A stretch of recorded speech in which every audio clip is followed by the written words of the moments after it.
Hello, everybody, and welcome to your live event. My name is Eric Wynkoop, and I'm the Director of Culinary Instruction here at Rouxbe, and I'm also one of your chef instructors in the courses. Today's event is my office hours, and I want to welcome you to ask any question that you want that's related to food and cooking. And I'll certainly ask you to sort of restrict your questions to that domain of topics, rather than straying out to medicine and other ancillary topics. But as we get started, let me mention a couple of housekeeping tips. The first one is, if you would like to participate through the asking of a question or the sharing of a comment, please do so. In the dialog box on the right-hand side, the upper right-hand side of your screen, where it says Add Question Here. And those will make their way into the queue that you see on the right-hand side of your page. And then the second item I'd like to mention is that as you look at the questions that are already populated on the right-hand side, you'll notice a heart-shaped icon within each question. And if you would like that question to be answered sooner than later, go ahead and click on that heart-shaped icon, and it'll push it up in the queue for priority. Okay? Otherwise, let's go ahead and get started. We have a nice selection of questions. And, without further ado, let's take the first one from Paul. And so this concerns sous vide cooking. Please comment on what you see as the pluses and minuses within the whole food plant-based context as it relates to sous vide cooking. Well, I'll share a couple of quick thoughts that come to mind, Paul. The first one is that, most of my sous vide experience has been focused on non-plant-based cooking, okay, where sous vide cooking is very attractive because you can control, right, the heat as it's applied to protein coagulation, and that becomes a bigger deal, right, or a more attractive outcome when you're working with meats and eggs, for example. I won't maybe call it a minus per se, but for me anyway, the focus therefore shifts more strongly to the non-plant-based arena of cooking. And for those of you that might be new to the topic of sous vide cooking, I'll quickly describe this method. It's a submersion technique where food is typically, most all the time, sealed in a plastic pouch, and that pouch is then placed into a bath of water. And the temperature of that water is controlled by a device, a heating device that goes into the water. And you can control the temperature to, at least in my experience, to 1/10 of 1 degree. And so you can really, play with sort of that gradual, nuanced gradation of protein coagulation. It's very interesting. And in my field in education, I used it as an educational tool to show students at what points protein begins and sort of continues through the spectrum of coagulation. It's very interesting. But, back to Paul's question here, in the plant-based world, there is certainly some application. I think, for me, thinking back to restaurant settings where certain things were placed in the pouches ahead of time so that, they could be ready for service, at which point they could be dropped into the water for X number of minutes.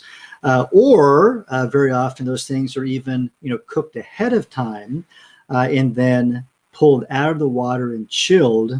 And then at service time, they can be marked on the grill for color, some eye appeal, as well as some flavor, where you might get some smokiness off the grill. Noting that as you engage with sous vide cooking, because it's the item is sealed up in a pouch and it's a submersion technique after all, that there's no caramelization or color that's imparted. Okay. But anyway, as far as pluses go, there's control over timing, and I don't see this as an advantage at home.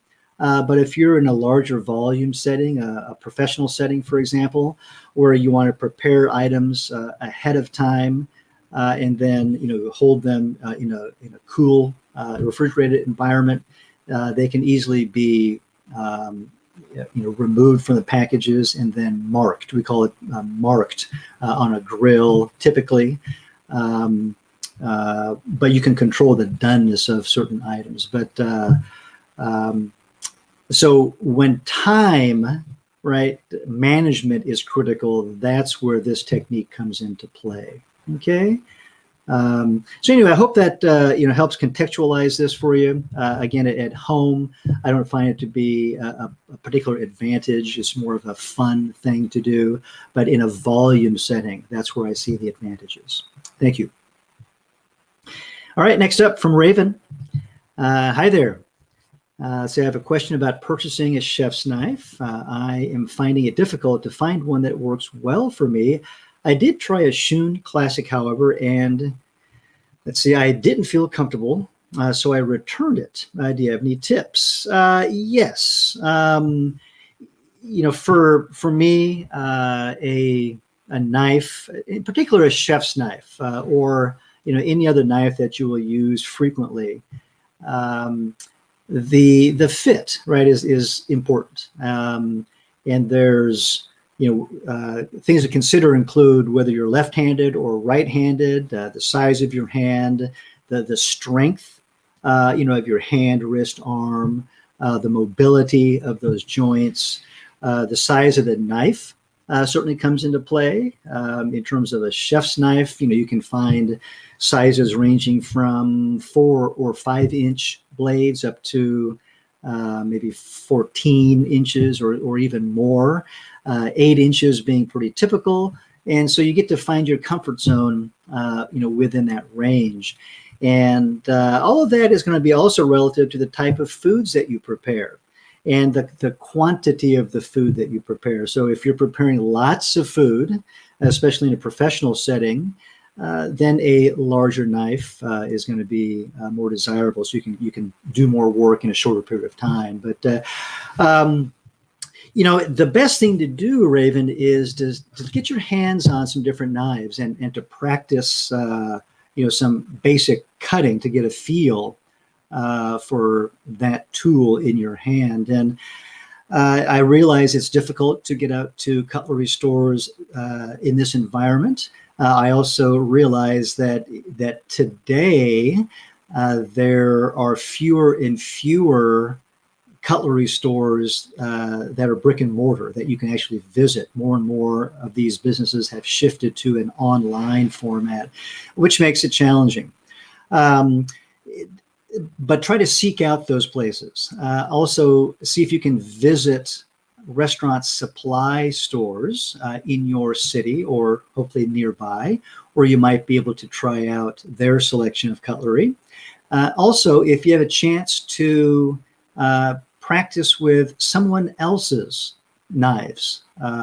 If you're already in a professional setting, or if you have access to, somebody that, may be a professional cook or may have different types of knives, just to get a feel for that tool. That's going to be your best bet. All right. Thank you. And let's see the next question from Victoria. Sauces can make or break a dish. Do you have a go-to sauce that is easy and can be made with basic ingredients that I can whip up for last minute? This dish needs something more. Last minute times. Okay. Yes. Well, it really depends on the preparation, of course, right? The style of cuisine that we're talking about. And, also, I think about the seasons, right? What time of year it is relative to the type of cooking that you might be doing. However, I often sort of go to Mexico, so to speak, in terms of sauces that I like to use. And, within the fresh salsa category, there are many options. And the feel and the look and the compatibility of a fresh salsa can be changed based upon the size of the cuts. So it can be coarsely blended, or it can be cut with your knife, to varying degrees in size. The tomatoes and onions, for example, which can sort of nappe and coat an item, right, versus having a more loose and garnished sort of a look to it. There's, in this regional category, there's also a salsa that I like to make once in a while based on jalapeno chilies, fresh. And I will poach those in olive oil, just enough to cover the chiles. So a minimal amount, but still it's a lot of fat. And you poach those chilies lightly, and then season it with some salt, and then put all of that in the blender to emulsify it. And this is where a high-speed blender comes into play. And the result is a fairly bright green colored, oily sauce that's got a nice salty and heat balance to it. And it is compatible with a lot of different dishes, both vegetable-based dishes as well as meat dishes. And there are cooked or roasted chili, dried chili sauces, where you'll use whatever dried chili is appropriate, and then lightly toast those in a pan or on a comal. Some garlic, some tomatoes, some onions, some chilies, for example. Some cumin and coriander may go into the mix. And once the chilies are toasted, you soak them. And then all of that will go into a blender with a bunch of nuts or seeds. And you can switch it up. Sesame seeds, it could be pecans, could be walnuts, almonds. And then that will create a nice sauce that can be served warm as well. And that can be used as an additional, as an add-on, as we might envision a sauce, or it can also be used to bind vegetables in a stir-fry sort of a preparation, for example. So those are a few things that come to mind for me, and certainly a region that I like to go to for sauces. I hope you'll give it a try. Thank you. All right, next question. For dry goods like rice and flours, what do you recommend for long-term storage? The bag they come in, or is a sealed glass jar a better option? If a jar, do you recommend a food-grade desiccant be added to dehumidify the contents? Christine, I use both methods. In fact, I'm using both methods right now. I've got some 50-pound bags of flour that are in their bags. And I also have glass jars that I use for items in smaller quantities. And so I think whatever is going to best work for you and your space allocation, and even that aesthetic look that you prefer, both can be effective, both methods. I think what's important is overall that the item be stored in a relatively cool and relatively dark location in order to slow down the degradation process that is brought on by heat as well as direct sunlight. Okay. And regarding a desiccant, I think this depends on where you live. I live in a place that is relatively dry. Yeah, I guess it's relatively dry here, even though we get a lot of rain, but really the air stays pretty dry. So I don't worry about a desiccant. I also use the product fast enough that, any, again, degradation or introduction of mildew is not a problem for me. But if you're in a particularly humid environment, then you might consider a desiccant. Yeah, thank you. Next question is from Richard. Hello. Is there a basic philosophy for the choice of spices for vegetarian dishes? I basically just follow recipes, but would like to create some of my own. Just wondered how chefs select them from the large number of possibilities. Yes. Well, we all start out by following recipes, especially with dishes and cuisines that are new to us. And this is certainly true of professionals as well, as we sort of embark on our journey of education and food handling. And, so I would recommend to you the study of different cuisines around the world. And just, of course, start with whatever your favorite is. And go beyond simply following the recipe, but instead start to study what ingredients appear most often to characterize that cuisine, and also what combinations of spices you see together in a given preparation. A book that can be helpful for this is the Flavor Bible. And there are other similar titles in the world, but that's one that comes to mind, one that's on my shelf here in my library. And I would recommend that for you, okay? And start by following those recipes and understanding how those flavors and aromas come together to be harmonious and also to characterize that given cuisine.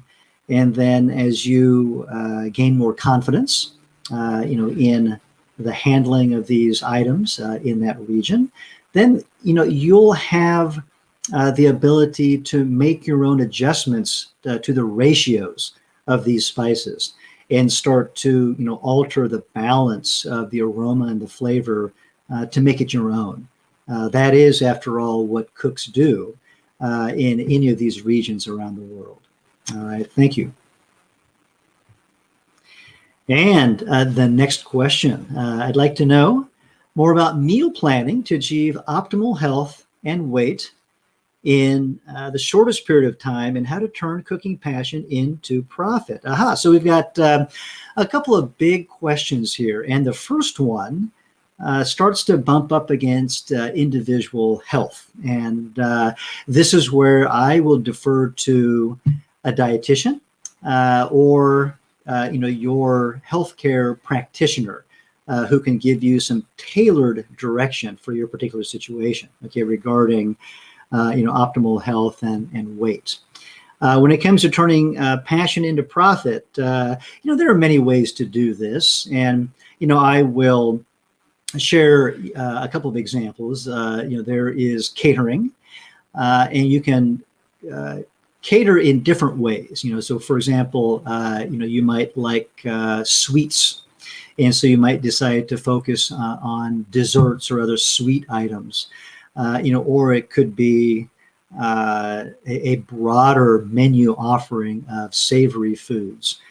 Perhaps you want to focus on a certain type of cuisine, or maybe a particular type of event or even meal period to specialize in. So these are all ideas to start with. Think about what you want to do. And then you want to think about a business plan. And if you take a look at the right-hand side of your screen, Patrick has just loaded for us a link to score.org. And SCORE, if you take, when you look at that, you'll quickly see that it's an organization that promotes small business development. And there is some information on how to create a business plan, and with some explanation of what that is, the purpose for a business plan. And I'm a big proponent of using one in order to guide the process of business development, as well as keep you on track once you have started So many folks in the food industry tend to be creative types who would benefit from a business plan. Often they don't have one, but they would actually benefit. So I always suggest that. Yes, I think that's my response to your question. Think about what you want to create, what sort of hobbies that you have today around food, and consider ways to find an audience to buy your product. Okay, and you can do that through a business plan. Thanks. All right, next up, this is from Paul. I've been mostly whole food plant-based for over 1 year. Losing weight was not a goal, but I have lost some weight, and my wife and others do not think I look healthy. I agree. What foods can I eat to gain weight? So this is a little more specific question, but still an individual one, specific to food. I mean, in terms of what I'll say is think about calorie-dense foods and the introduction of perhaps more fats. This is where nuts and seeds come in to the diet, for example. Okay. But otherwise, there could be some other things perhaps going on, and it might behoove you to discuss this with your healthcare practitioner. Okay, thank you. And let's see, next up, question from Nancy. Hello. For those of us who have reached our ideal weight and do not wish to lose more, what type of healthy fats do you recommend to help maintain? Thank you for everything you do. Have a great day. Thank you, Nancy. Well, you know, healthy fats generally are going to be whole food fats wherever possible, rather than added fats. Again, where that's possible and where that's convenient. So, you know, whole food fat means, you know, you choose a food, you know, again, like nuts, like seeds, like avocados, that have a relatively high proportion of fat as far as their energy base is concerned, and then try to incorporate those into your diet all throughout the day, and find ways to enjoy those ingredients, you know, as part of your cooking repertoire. Okay, that's going to be, you know, my quick response. There's certainly many ways to do that because there are so many ingredients to choose from, but it's going to be up to you, again, to choose the ingredients that you enjoy, as well as your family, and then to weave those into the tapestry of your daily menu. All right, thank you. Hello, Laura. Welcome. Let's see, I recently bought a stainless steel pan for sauteing, but it's too big and heavy for me. Before buying a smaller pan of the same kind, I was wondering whether an enameled pan that is deep enough for sauteing would be good too.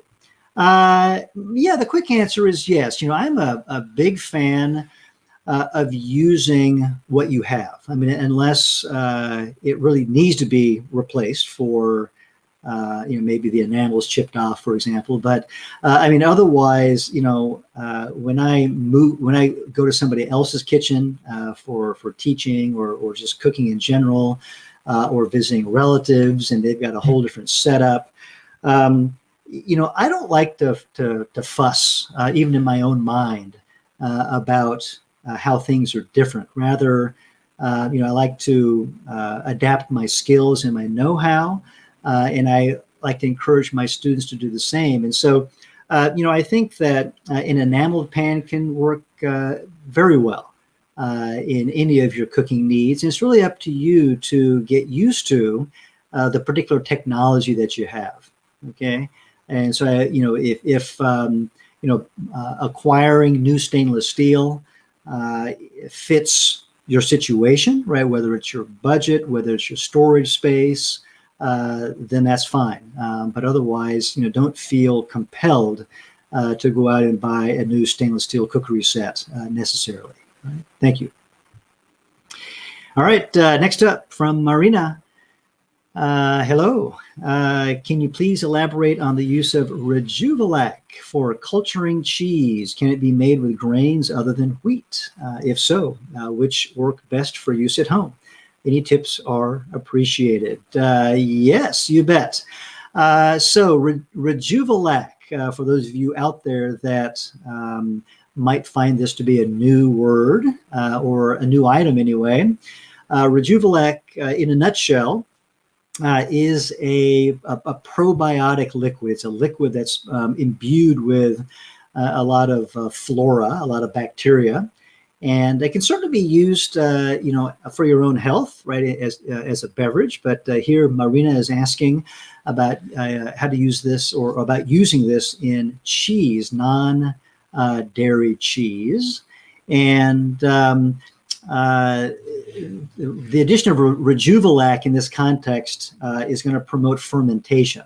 And so it gives you the opportunity to develop more true cheese-like flavors in your plant-based cheeses, okay, through the fermentation process via the bacteria that come along with Rejuvalac. So back to the question. Can it be made with grains other than wheat? Yes, you can make Rejuvalac from grains and pulses. So, lentils and mung beans and all of these various and sundry items that are grains, grains and pulses work well. And the any of these can work well at home. Keep in mind that each has their own flavor. And so, you might try some different ones and see if something suits your palate and the types of cheeses that you're making better than others. Okay. But otherwise, in terms of tips, the procedure is basically the same for each of these. You want to soak the grain and then drain, soak it to rehydrate it, drain it, and then promote sprouting.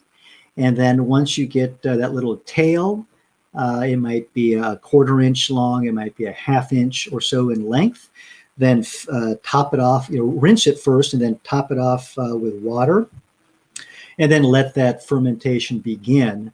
And then it could be a couple, 3-4 days or so, stored in a relatively dark and cool-ish environment. You're going to get some fizziness and some flavor and aroma developing in that water. And then you'll strain it, and that water is good to use in whatever way that you want. Okay, so the procedure is very much the same. But feel free to use any grains and pulses as well. Thank you. All right, Laura's back. Are there any guidelines in cookery to know what vegetables best match what types of legumes when preparing a dish besides salads? While I'm sure it's also a matter of personal preference, I'd love to have your advice on that. So vegetables and legumes, let's see.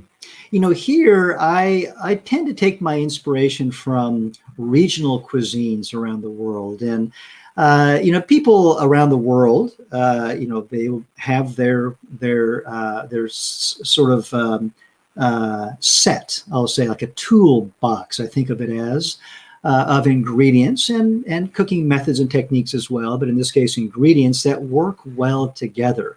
And it's based upon what has been available in that particular region, based upon climate and geography and other factors.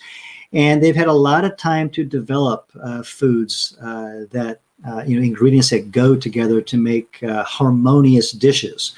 And so this is what I would recommend. Take a look at different cuisines that feature salads, and most of them do that I'm familiar with. And see what comes together. Chickpeas and cucumbers and tomatoes and onions and garlic, for example, characterize one example of what you might find in a Mediterranean table. But otherwise, you're going to then develop experience, and you'll start to understand what textures and flavors go together cross-culturally. And you can start to bring in herbs and spices to start to tie together those ingredients in ways that make sense. Okay, so experience will come, but start by consulting regional cuisine resources for some inspiration. Thank you.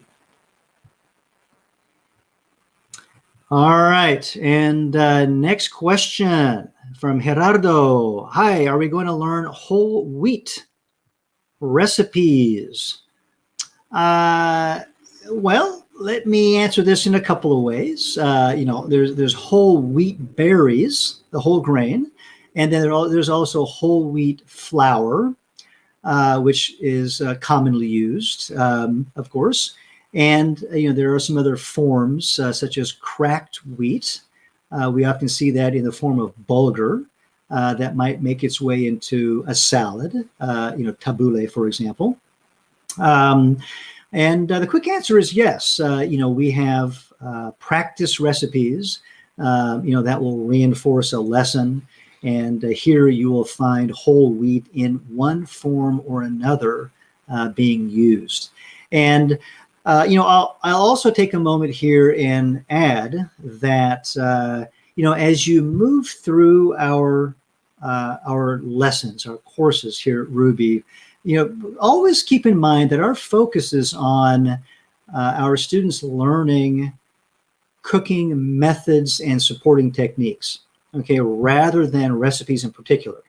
All right, so once you understand cooking methods, then you can manipulate recipes however you'd like.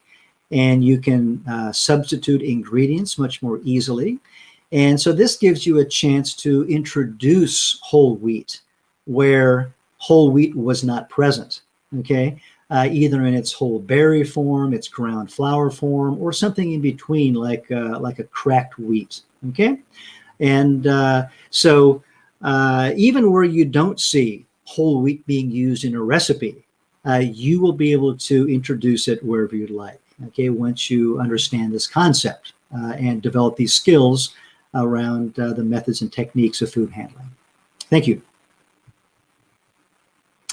And we have the next message here. Good morning, class. Indeed, it's a wonderful morning here, afternoon in other places, and probably nighttime in some others, but I want to welcome all of you. Thank you very much.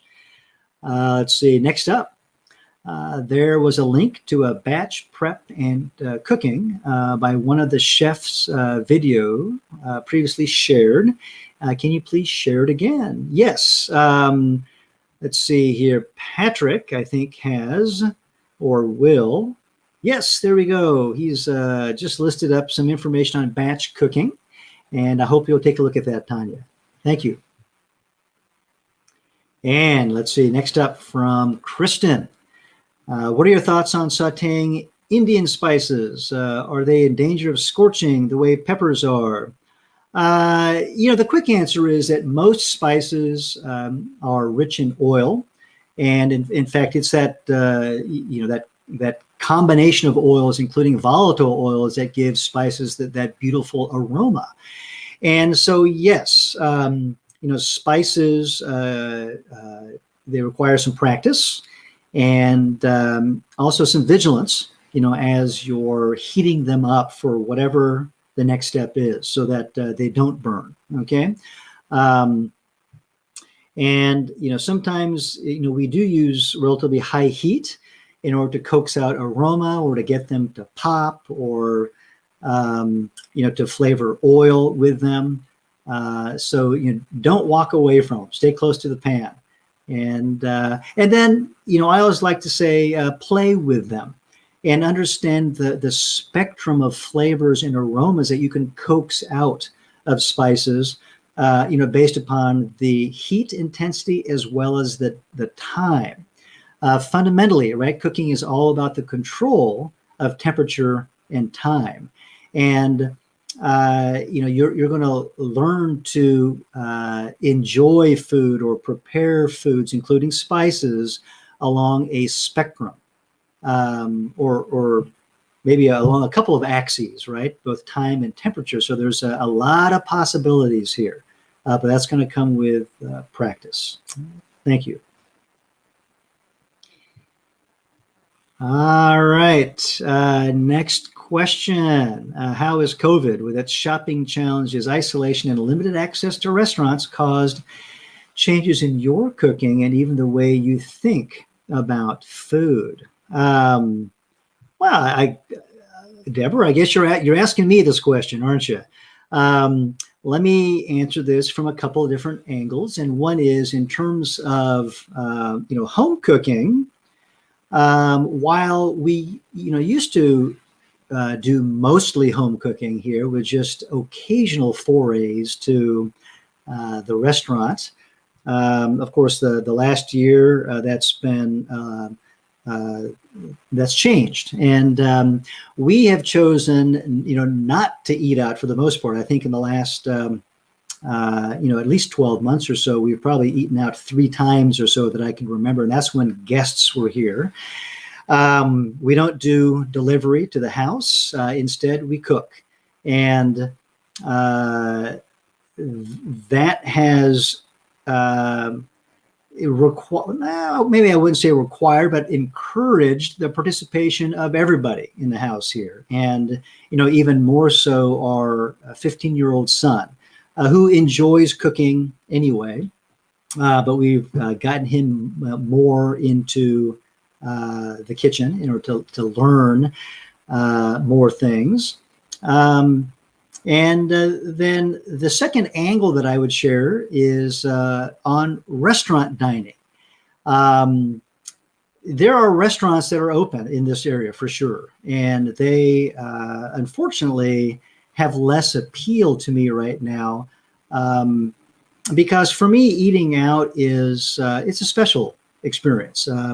I don't do it because I don't cook. It's not a convenience thing for me. It's a special occasion, and I like to feel free in all the ways that are possible, I suppose, when I embark on such an outing, and I don't feel that way, unfortunately, yet.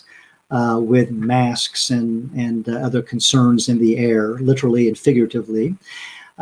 So I'm waiting for that day when restaurant dining returns to all that it has to offer in terms of its conviviality. All right, thank you. And next up from Cassidy.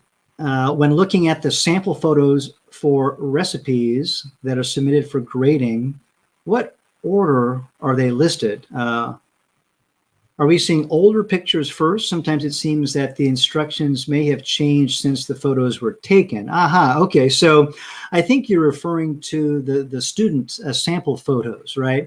And there is, let me answer this in 2 ways. My answers come in pairs very often. The photos are mixed up at times, okay? But I think more specific to what you're wondering here, Cassidy, is there are a couple of assignments more recently that I have updated. And with this, the student sample photo galleries have yet to be populated. And so we do, in a couple of examples, see photos that seem to be out of order or just maybe don't match the explanation of what we want from the student. Okay, so we ask you to please follow the directions of the written text on the assignment page first, okay? Because the gallery has not been populated yet. Thank you. And let's see the next question. I notice a lot of sauces, dressings only last a few days in the fridge. I'm the only one eating whole food plant-based and wondering if sauces can be frozen. Yes, the quick answer is it can be. Be prepared, however, in most situations for a sauce or a dressing upon thawing to separate, right? In which case, a quick blending or maybe just whisking is in order to reincorporate the solids and the liquid that will separate. But otherwise, they can generally be frozen. Thank you. And next question, how can we replace onion in recipes? It is in most recipes, and I would like to cook without. Yeah, you bet. So, in terms of the flavor and aroma from onions, onions and their relatives tend to play, as you have noticed, an important role as an aromatic. But there are lots of folks that steer clear of onions and other members of the allium genus. And so anyway, what I would suggest first of all is to consider Asafoetida. And if you go to an Indian grocery store or more broadly a South Asian grocery store and look for Asafoetida, or sometimes it's called hing, you will find a spice. And this has a somewhat oniony aroma to it, and it's used as a substitute for onion in India, for example. So give this a try. And then otherwise, just omit the onions, but try to bring in other flavors through herbs and spices that you enjoy and that are compatible with that dish that you're producing. And you're going to make something that's new, okay? That's going to be unique perhaps to your kitchen, but if you enjoy it, right, that's what is important. All right, so give those two approaches a try. Thank you. All right, next up, magnetic knife strip. Does the magnet bend the edge of knives? I'm not aware that the magnet itself will bend the cutting edge of the knife. Now, certainly there is a risk of sort of bumping up against that metal strip, in which case, yes. You can leave very small or sometimes not so small little nicks on the cutting edge. And so, when I use a magnetic knife strip, I'm very careful, to put the spine, the back side of the knife against the strip first, and then lay it down against the magnet, and then removing it in the opposite order. Okay, so I don't accidentally hit the cutting edge against the magnet, all right, or the metal strip. Thank you. And next up, what do you think about using veggie scraps for making stock versus only fresh veggies? Appreciate your input on this. Thanks. Yeah, you bet, Donna Lee. You are welcome. Thanks for your question today. And I think vegetable scraps are a smart way to go. Absolutely. That's part of the no waste, frugal kitchen, which I'm a big fan of. And, certainly if you're not putting veggie scraps into your stock, then consider putting it into your soup, which is usually where it finds a home in our kitchen.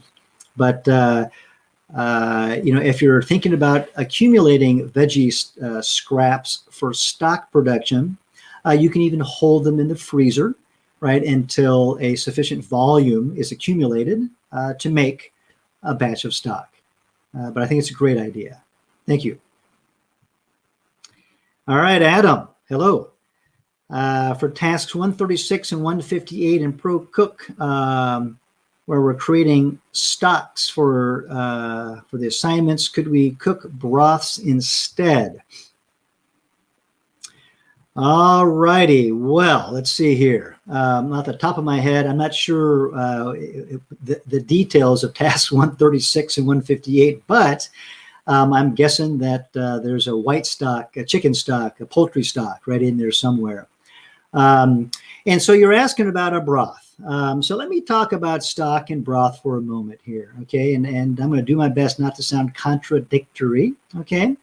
But let me start out by saying that fundamentally, stocks and broths are the same thing. So maybe the quick answer to your question is yes, you bet, go for it. Make a broth.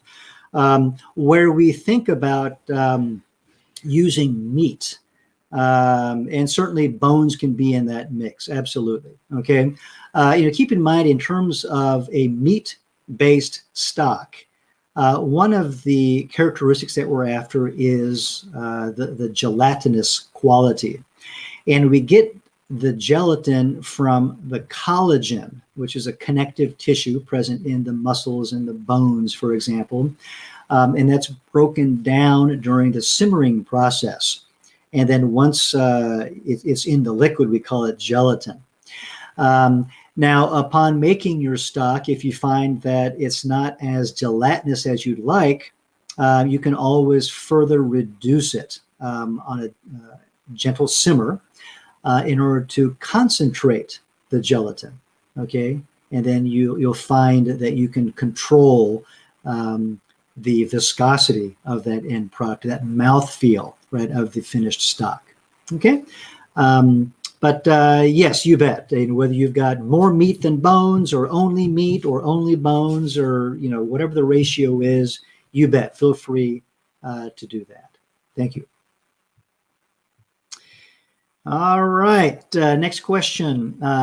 In what kind of dishes can I use Chinese 5-spice? So for any of these ingredient flavor questions, I will encourage you to first taste the item. Just put it in your mouth, chew it up, and understand the flavor and the taste package of that ingredient. Spices, vegetables, beans, anything, okay? And that will help you better understand and then decide how you might choose to use it, okay? In the term, now Chinese 5-spice is a combination of 5 or so spices, but you're going to get some heat, you're going to get some licoricey notes, and then some other aromatic goodness mixed in there, okay? So start out, again, looking at the region and the regional cuisine where this comes from. And I encourage you to do a Google search for recipes that use Chinese 5-spice, and then practice, get to know how those dishes come together with that particular flavor and aroma profile. And then branch out from there and start to use it in other dishes that you like to make, and just see how you like it, starting out with a small amount, okay? So that it's still edible, even if you're not too keen on it. And then you're going to learn from experience. All right. Thank you. All right. Next up. Hello. I recently caught my wok on fire. Okay. I heated it way too long before adding peanut oil. And I'm wondering, what's the best way to clean it? Is it even salvageable?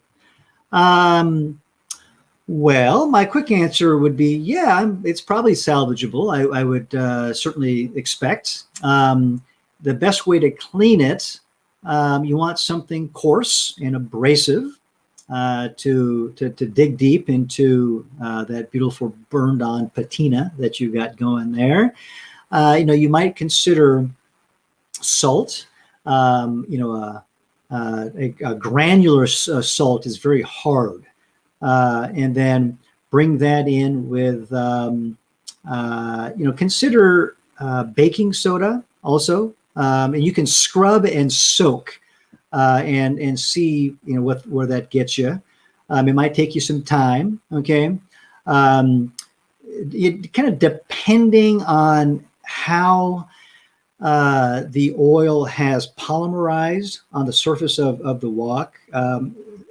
Acid may help break it down, right? Or an alkaline environment may help break it down. But nonetheless, some elbow grease is going to be a part of that mix, okay? And so I like to use a coarse granular salt for that. All right, thank you. All right, Don, hello. I'm experimenting with recipes for an okra Gumbo. What tips do you have for making the roux? Also, do you have a link to a recipe you can recommend? Let's see, tips for making the roux. So a gumbo is characterized by a really deep brown roux. Some people call it a chocolate roux. And, here I generally encourage one to use either clarified butter or oil. Vegetable oil is very common, but not whole butter, because it'll burn too quickly. Combine that with your flour and then work that on a moderate heat. And then as the roux darkens, lower the heat gradually and extend the time until you get that deep color, aroma, and flavor that you want. Okay, but you want to take the time to develop the color and the flavor without turning the corner too fast and burning the flour. Okay, so there's time is going to be your friend here. Okay, now in terms of recipes, I don't have a favorite per se, but as a starting point, you might check out the blog called Serious Eats. It's one that I like, and I know they've got some examples of gumbo, including okra gumbo. Thank you. And okay, Tanya's asking, is there a good use for the vegetables after making the veggie stock? Yes, if you want to use that product that you strain out, you might consider adding it to soups and stews as a thickener. Right, there's still going to be some fiber and other goodness in there. You might consider it for a savory pancake. It's got a lot of moisture and can easily be a part of that. These are things that I've done before. Okay, thank you. And let's see, Debbie is asking, in the recipe for sweet and sour sauce, it calls for arrowroot. In my small town, I can only find arrowroot powder. Can this be used instead? Yes. So in a sauce, arrowroot powder is what's going to be used for thickening. So this is exactly what you want. Now, if for some reason you couldn't find arrowroot, then you can also reach for cornstarch. But it sounds like you've got arrowroot powder, so that's going to be perfect. Thank you. All right. Next up from Jerome. I'm trying to make non-gluten tortillas for wraps at my restaurant. I use chickpea flour, tapioca, and water, but the tortilla does not hold together once filled. Now, do you have any thoughts or recipes? Okay, that work. Can it be prepared in advance for next day? Aha. So, one of the beauties, right, of using wheat flour is the gluten. And the gluten gives it the structure that holds the tortilla together. It allows you to wrap things and to stretch it, and it really, is a beautiful thing. So, in the absence of gluten, we need to add structure. Okay, so chickpea flour and tapioca are not going to contain gluten, of course, because that's our objective here. So, we need to add a gum, such as xanthan gum. That's one example. And in terms of an amount, I'll give you just a general guideline, but you would probably be best off looking for a specific formula and then kind of practicing from there. But for let's say about 2 cups, or in other words, in the neighborhood of about 9 ounces on a scale of flour, right, combination of your chickpea flour and tapioca, you want to add about a teaspoon of gum, and that will give you structure. That you'll notice the difference most definitely. And then so start there, give that some practice, and then you can make some adjustments on the amount of gum and structure that you are working with. Okay. Can it be prepared in advance? So I will say that I have not prepared such a thing in advance for next day consumption.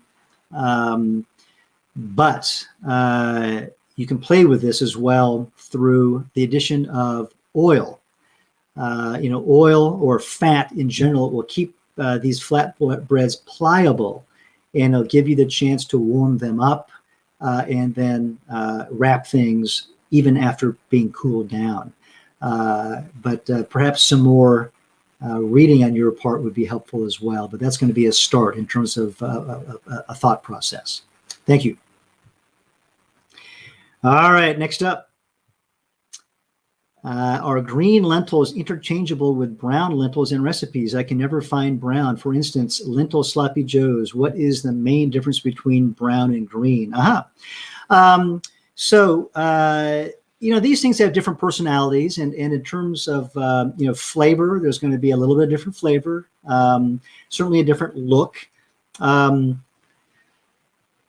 Green lentils will have a thicker skin, and so they maintain their form more easily, whereas brown lentils, they sort of turn to mush much more easily.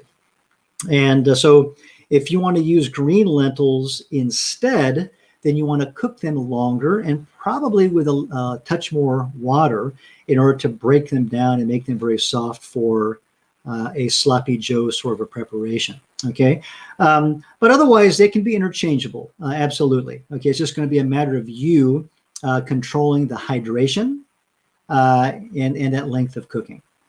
Thank you. All right, next question. Do we post pictures of our practice recipes on the Facebook page, or are they just for us? Totally up to you. Okay, if you want to share your photos, I think that would be wonderful. And, if so, feel free to post those on the Facebook page, and you can discuss your experience there. All right, thank you. All right, Stacy, another question here. Says, I can never find whole wheat pastry flour, but many of the baking recipes call for it. Can I just use whole wheat flour? Quick answer is no.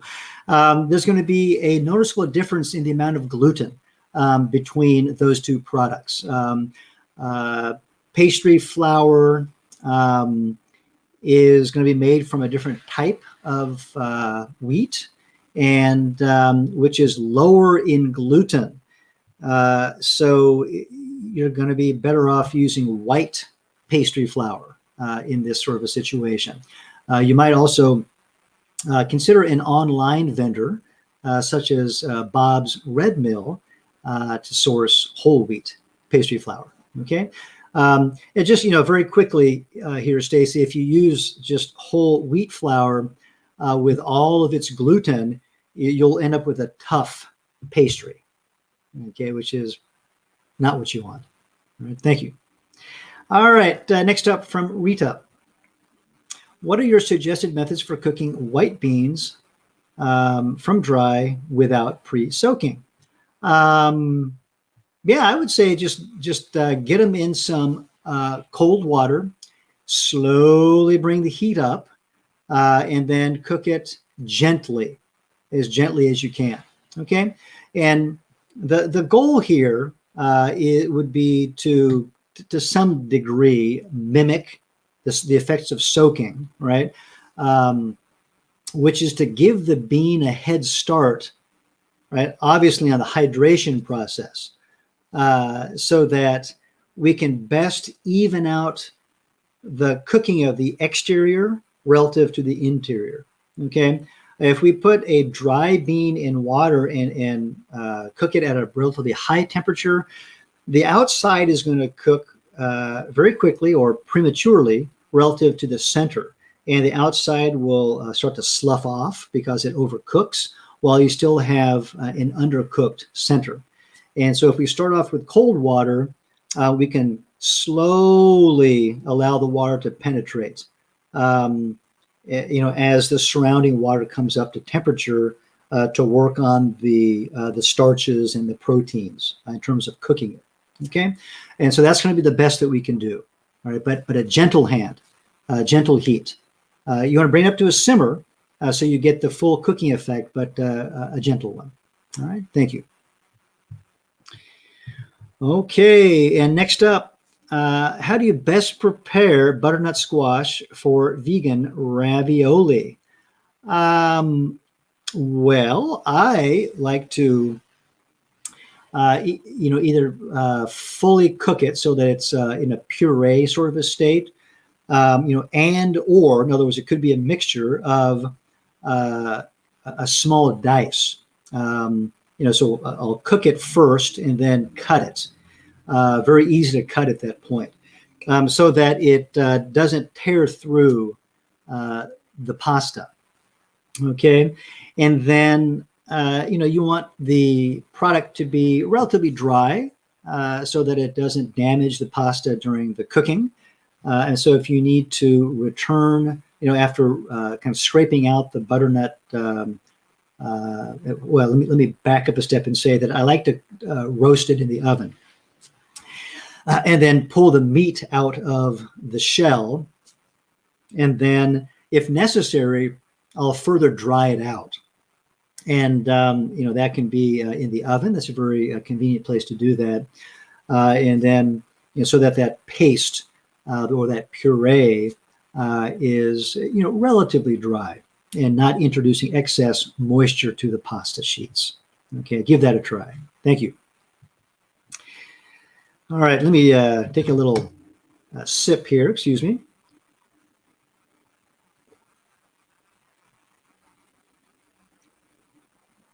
Thank you.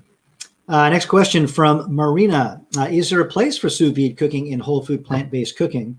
If so, is there a unit that is best for home use? Well,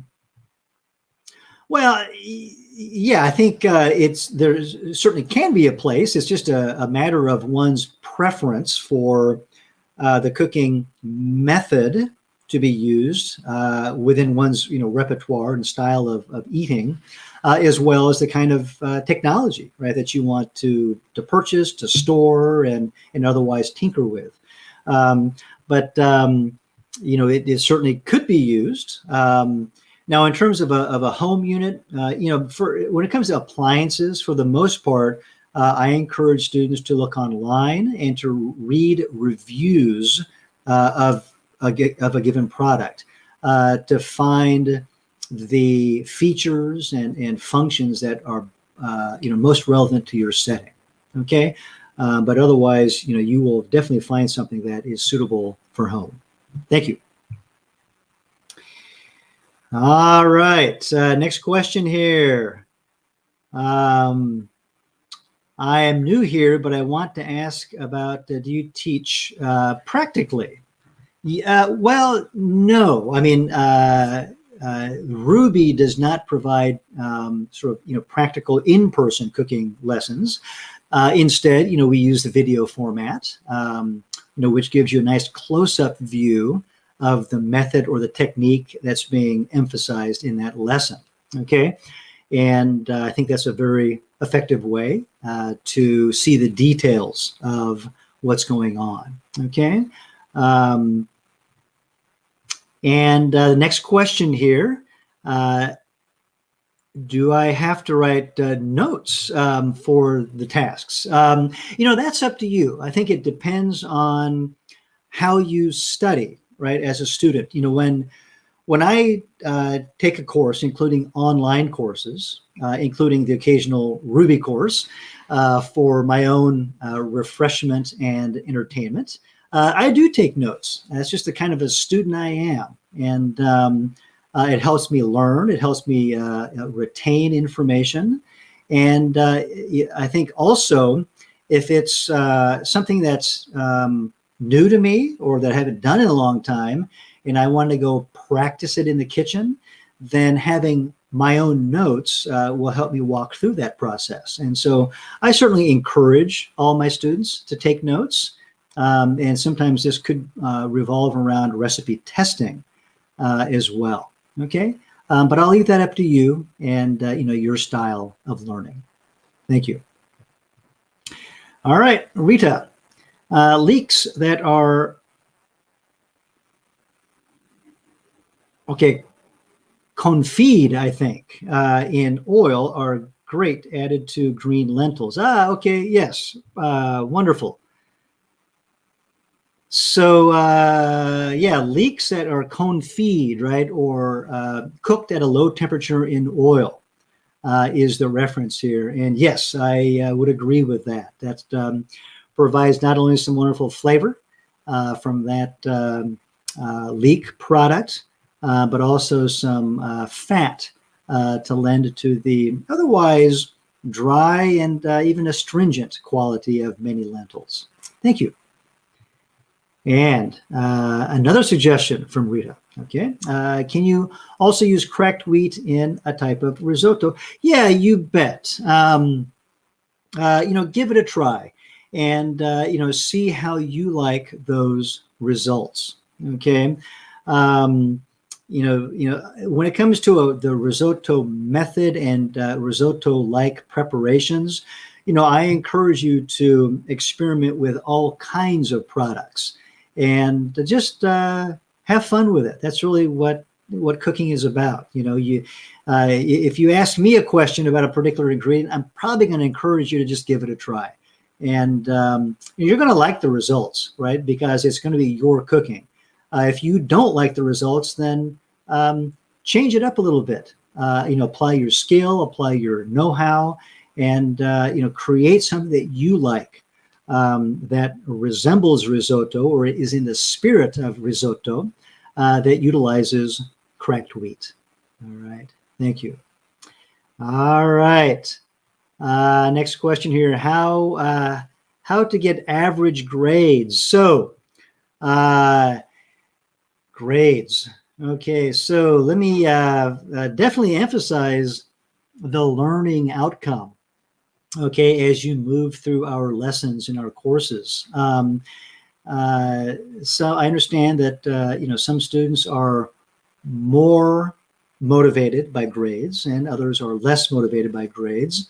I certainly want to encourage you to focus on your actual learning first and foremost, and your grades secondarily. Okay.